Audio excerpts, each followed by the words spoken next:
नमस्कार दोस्तों। इस वीडियो की शुरुआत करने से पहले आप बताइए कि बच्चे स्कूल क्यों जाते हैं?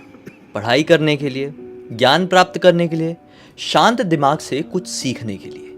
लेकिन ज़रा सोचिए, बच्चे ऐसे स्कूल में अगर चले गए जिस स्कूल में माहौल शांत है ही नहीं, तो उनकी क्या ज़िंदगी बन पाएगी? क्या वो अच्छे से जी पाएंगे? और माहौल शांत नहीं होने के दो रीज़न हो सकते हैं भाई।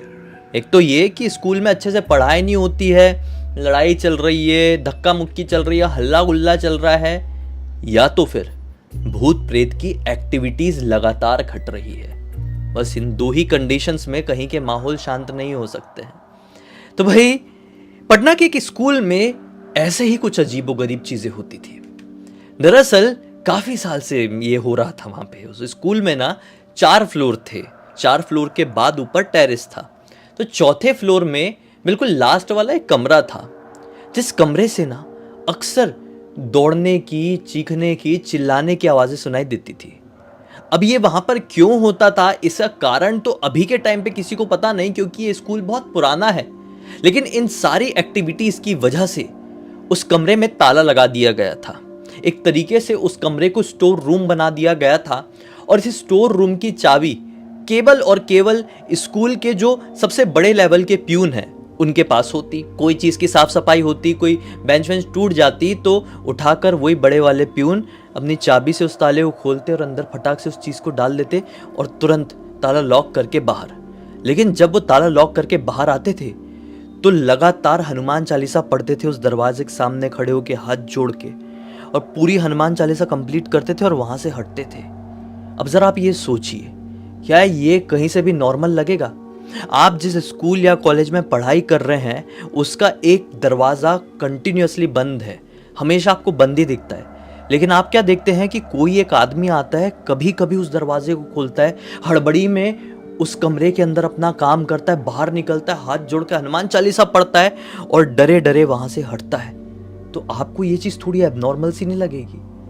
ऐसा ही होता था आरव नाम के लड़के के इस स्कूल में। आरव क्लास 8th में रहा होगा और ये सारी चीज़ों को ना जाने कब से देखता आ रहा था कि होता क्या है, होता क्या है, क्यों होता है। लोग बोल देते हैं, टीचर्स बोल देते हैं कि उसके आसपास मत जाना, उस रूम के आसपास मत जाना, हम नहीं जाते। लेकिन क्यों? बच्चों को क्यूरियोसिटी होती है। 7th 8th में पहुंच जाते हैं ना बच्चे, तो उसके बाद हर चीज़ जानना रहता है। इसमें बच्चों की कोई गलती नहीं है, ये एक ह्यूमन नेचर, ह्यूमन बिहेवियर है। तो आरव के मन में भी बहुत दिन से लगा हुआ था, मुझे जानना है, जानना है, जानना है। बहुत पहले की बात नहीं है, 2018 या 19 रहा होगा, ठीक है। इन लोगों की ना पीटी क्लास चल रही थी। पीटी क्लास ना इनकी बीच में होती थी। जैसे स्टार्टिंग में 2-3 पीरियड हो गए, फिर इनका लंच टाइम हो गया, अपना नाश्ता वाश्ता किए, खेले कूदे, फिर इसके बाद उनकी पीटी होती थी और फिर 2 क्लासेस और होती थी और फिर छुट्टी होती थी। तो ऐसे ही ना आज के दिन उनकी पीटी क्लास चल रही थी बड़े अच्छे से। और पीटी क्लास करके ख़त्म ही होने वाला था जस्ट, कि आरव ने क्या बोला कि सर हम वॉशरूम से आते हैं, और ऐसा बोल के अपने दोस्त को लेकर निकल गया बाहर, अपने एक दोस्त को लेकर, जिस दोस्त का नाम था संजय।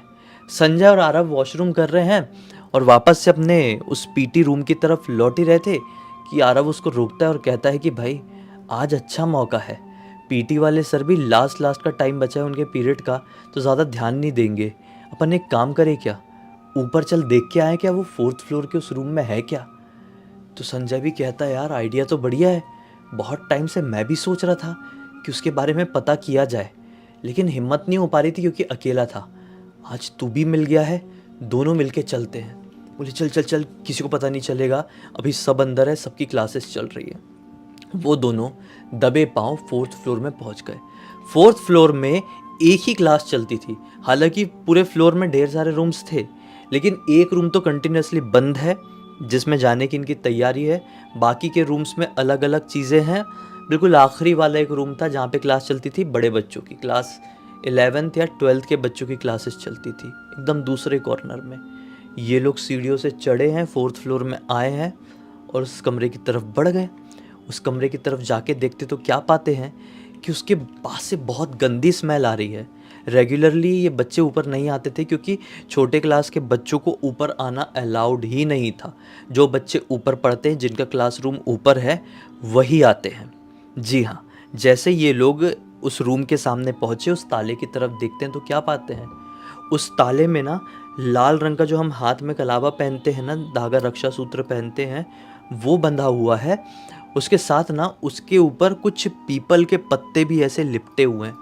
इनको उतना तो समझ में नहीं आया कि ये पीपल के पत्ते हैं कि क्या है, बस उन लोगों ने ऐसा अंदाज़ा मारे कि ये पीपल के ही पत्ते होंगे। मैं बताता हूँ आपको। देखिए, बोले ये ऐसा दरवाज़ा क्यों है यार, और थोड़ा खींच के देखने की कोशिश की है, लॉक्ड भी है इसका ताला बड़े खतरनाक तरीके से, अंदर जाएं तो कैसे जाएं।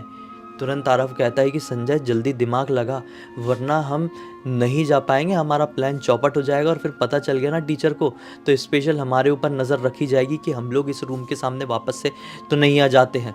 संजय बोलता है 1 मिनट भाई, 1 मिनट, चल भला साइड में। साइड तरफ में ना उस, जैसे ये क्लासरूम है, ये क्लासरूम के बाजू में थोड़ी सी एक जगह थी, वो जैसे बालकनी जैसा था उस फ्लोर का।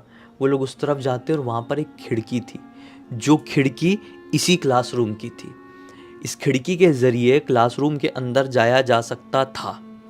ये लोग खिड़की को जैसे ही पकड़ के थोड़ा हिलाते हैं ना, अब इनकी बदकिस्मती से कहो या जैसे भी कहो, ऊपर तरफ खिड़की की अंदर साइड में कुंडी लगी रही होगी, थोड़ा इन लोगों ने खिड़की को पकड़ के हिलाया, वो कुंडी सटाक से नीचे हो गई और खिड़की खुल गई। अब इस खिड़की में ना ही कोई ग्रिल थी ना ही कोई सलाख है, प्रॉपर खिड़की खुल गई। और जैसी खिड़की खुली ना, अंदर से बहुत ठंडी हवा का झोंका आया। तो ना आरव की दिल की धड़कनें बढ़ गई। बोले साला ये इतनी ठंडी का टाइम है नहीं, हल्की फुल्की गर्मी का टाइम है, ठंडी हवा का झोंका आया है।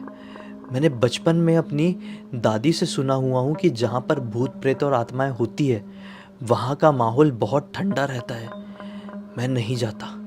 सुनना संजय, मेरा जाने का मन नहीं कर रहा है, तू अकेले जाता है क्या भाई? संजय बोलता है अरे भाई तूने ही तो बोला था कि आते हैं, तेरे कारण मेरा भी मूड बन गया, अब चलना, नाटक क्यों कर रहा है? आरव कहता है कि नहीं यार कैंसिल, एक काम कर अपन वापस नीचे चल लेते, कैंसिल करते, मुझे ना थोड़ा अजीब सा अटपटा सा लग रहा है, नेगेटिविटी लग रही है, अपन नहीं जाते। संजय बोलता है भाई अगर मैं आज अंदर नहीं गया ना तो मेरा दिमाग यहीं पे फिरते रहेगा, मेरी पढ़ाई लिखाई में ध्यान नहीं लगेगा, मुझे जाना है, मतलब जाना है। संजय चले जाता है अंदर। आरव बाहर खड़े खड़े देख रहा है। अब अंदर अंधेरा था क्योंकि एकमात्र ये खिड़की यहाँ पर लगी हुई थी और अंदर लाइट वाला सिचुएशन थी। लाइट तो रहेगी नहीं यहाँ पे, जो इतने दिन से दरवाज़ा बंद है, और ये रूम बहुत बड़ा था और ढेर सारे यहाँ पे टूटी फूटी बेंचेस रखी हुई थी, टूटे फूटे सामान रखे हुए थे स्कूल के, तो पूरा रूम लगभग भरा सा था। संजय अंदर चले गया है, आरव बाहर खड़े खड़े उसका इंतज़ार कर रहा है, अब आएगा तब आएगा। पहले तो दिखाई दिया था कि हाँ वो ढेर सारी बेंच का ढेर है, उसके पीछे की तरफ गया है, लेकिन उसके बाद वो आगे की तरफ नहीं आया। कहाँ चले गया? आरव ने ऐसा ऐसा होकर देखा, 10 मिनट हो गए, 15 मिनट हो गए, संजय अंदर से आया ही नहीं। इसने थोड़ा सा अंदर मुंह डाल के आवाज़ भी लगाया, संजय आना, क्या कर रहा है, कहाँ चले गया तू? तो संजय के अंदर से एक धीमी सी आवाज़ आती है, अरे भाई, जैसे कि कहीं वो किसी चीज़ में फंसा हुआ है, शायद बेंच के बीच में फंसा हुआ है, पता नहीं क्यों बेंचों के बीच में गया है। ऐसी आवाज़ आई बेंच के बीच में फंसी फंसी सी कि अरे भाई आ रहा हूँ, यहाँ पे मुझे कुछ मिला है, लेके आता हूँ। कुछ बहुत बढ़िया सी चमकती हुई चीज़ दिखाई दे रही है। इतने में एक घंटी बजने की आवाज़ सुनाई दी। अब ये घंटी क्या थी, क्यों थी, इसको नहीं मालूम, लेकिन आरव घबरा गया कि इस घंटी की वजह से वो क्लास 11th वाले बच्चे जो सामने ही वाले क्लासरूम में बैठे हुए हैं वो लोग बाहर ना निकले, या फिर कोई टीचर बाहर निकल के ना आए। वो लोग आ गए तो हमको देख डालेंगे, मैं फटफट यहाँ से निकल लेता हूँ, संजय तो अंदर है, वो नहीं फंसेगा। वो दौड़ते दौड़ते सीढ़ी से उतर के अपने 3rd फ्लोर में पहुँच गया। 3rd फ्लोर में पहुंचा तो एक मैडम ने देख ली। मैडम ने बोली किधर बाहर घूम रहे हो, चलो अंदर, क्लासरूम में तुम्हारी क्लास चालू होने वाली है। ये चलेगा अपने क्लासरूम में। अब संजय अभी भी ऊपर ही है, 4th फ्लोर में ही है, पता नहीं उस रूम में क्या कर रहा है। आरव देख नहीं पाया था, आखिरी बात उसकी यही सुना था, आ रहा हूँ भाई, मुझे कोई चीज़ अच्छी दिखाई दे रही है, कुछ चमक रही है, लेके आ रहा हूँ। यही उसको बस आखिरी सुनाई दिया था अपने दोस्त संजय का, और वो अपनी क्लासरूम में आ गया, बैठा। ये पूरा एक लेक्चर निकल गया। अब लास्ट वाला लेक्चर की घंटी लगी है और दूसरी टीचर आके तुरंत खड़ी हो गई, और जैसी दूसरी टीचर आई है पीछे पीछे से संजय भी आया है, मुंह लटकाया हुआ, उदास सा दिख रहा है, लेकिन नॉर्मल उदास नहीं, कुछ अजीब और गरीब तरीके से उदास। ये अपने दोस्त को देखता ही रह गया, कुछ बोला नहीं क्योंकि टीचर भी आ चुकी है, टीचर के पीछे पीछे ही आया है। संजय आया है, अपनी सीट में बैठा है, इसकी बेंच अपने आरव की बेंच से 2 आगे थी और आरव उसी को नोटिस कर रहा है। संजय बस सिर नीचे करके बैठा हुआ है। उसको लगा कि कुछ हाथ में पकड़ के देख रहा है क्या, थोड़ा ऐसे होके भी देखा, लेकिन नहीं, संजय नीचे किसी चीज़ को नहीं देख रहा था, बस केवल ऐसी ज़मीन को देख रहा था।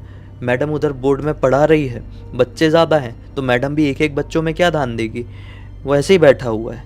यहाँ पे आरव का भी मन पढ़ाई में नहीं लग पा रहा है, क्योंकि संजय बड़े टेंशन में दिखाई दे रहा है और बहुत बदला बदला सा दिखाई दे रहा है। ना ही एक भी बार बोर्ड में देखा है, ना ही किताब उठाया है, ना ही कॉपी खोला है, कुछ भी नहीं किया है। और ऐसे करते करते ये वाला पूरा क्लास ख़त्म।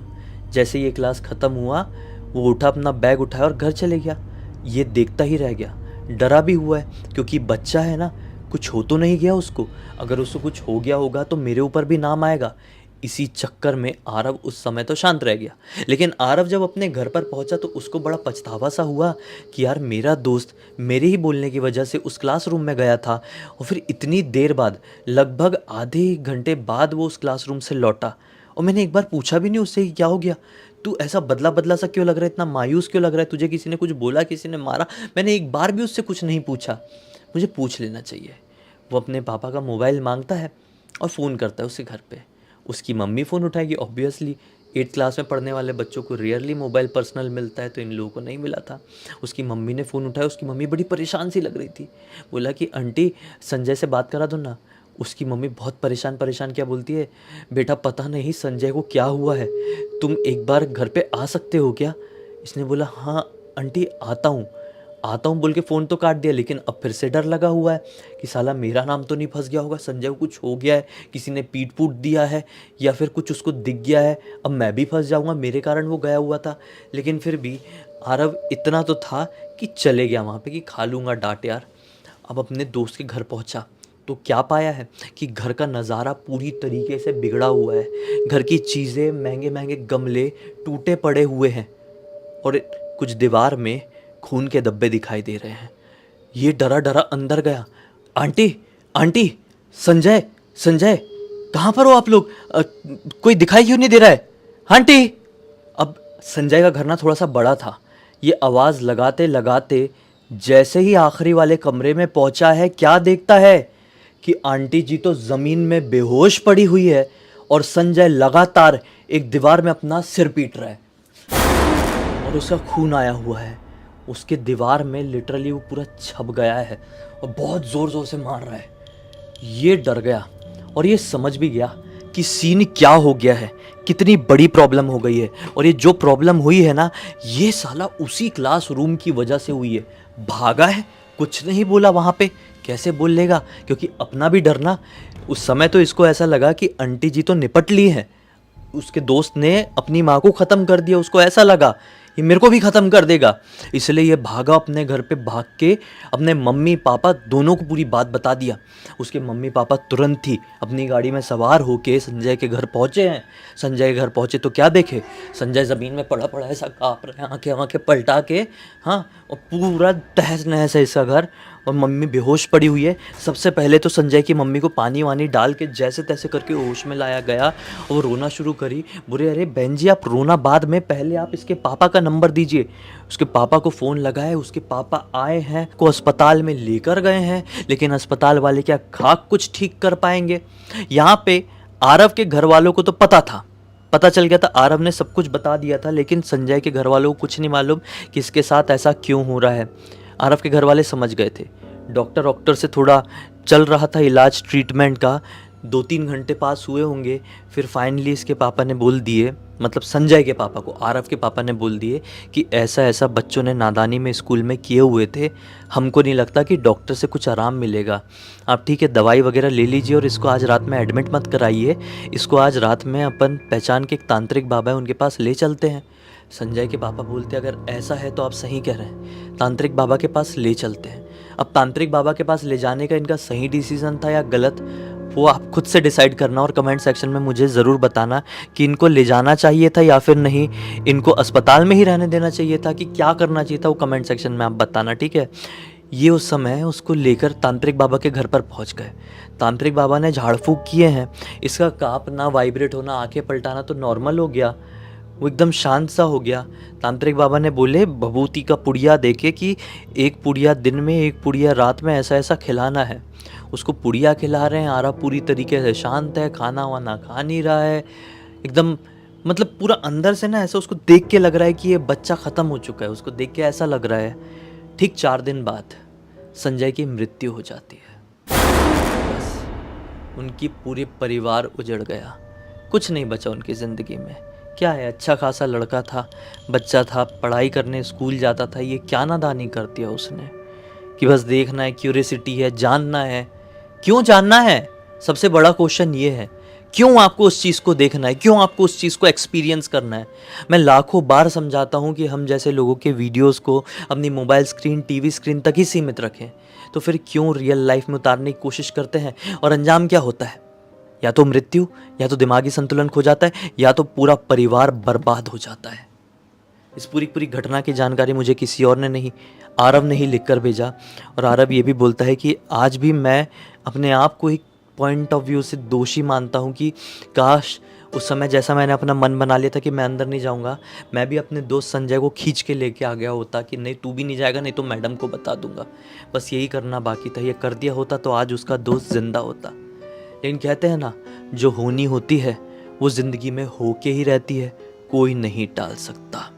खैर, अब इसी एक नोट के साथ इस कहानी का अंत करते हैं। अब तक इस वीडियो को देख लिए हैं तो लाइक ज़रूर कर देना, चैनल को सब्सक्राइब करके बेल आइकन दबा के ऑल के ऑप्शन में क्लिक करना, क्योंकि इसी तरह के हैरान कर देने वाले खौफनाक वीडियोस डेली आप लोग के सामने लेके आते रहते हैं। इंस्टाग्राम की लिंक इस वीडियो के डिस्क्रिप्शन बॉक्स में मिल जाएगी, क्लिक करके डायरेक्टली वहाँ पर पहुँच जाना। और इसी तरह की कोई भी कहानी, टॉपिक या जानकारी आप लोग के पास भी है तो लिख भेजना, हो सकता है हमारा अगला वीडियो कल आपके हिसाब से ही बन रहा हो। तो चलिए कल फिर से मिलते हैं, तब तक के लिए बहुत बहुत धन्यवाद। आपका दिन शुभ हो।